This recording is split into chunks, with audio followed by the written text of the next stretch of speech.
Field Recon.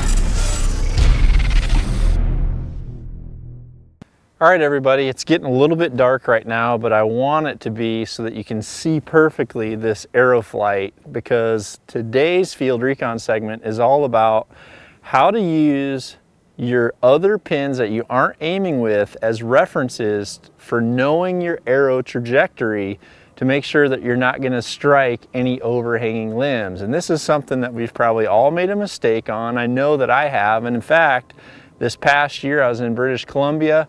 I was so focused on getting my shot opportunity on this moose when he moved into my one shooting lane and I used one of my lower pins, I never looked at an upper pin and to see an overhanging branch that was clearly going to strike my arrow, and it did.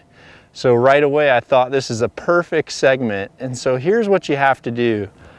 In this situation, I've got a target right at about 40 yards, but at 20 yards, there's a huge limb covering the target, and then there's actually a smaller set of limbs at 30 yards that are also covering it. However, I know that if that was my shot and I range it, it's 40 yards.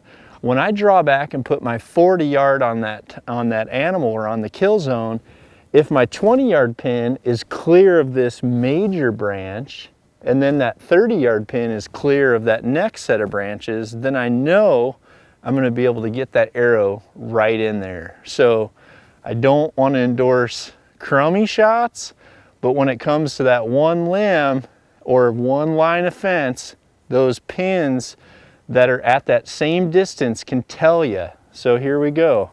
I'm going to make an awesome shot on a huge buck across the creek.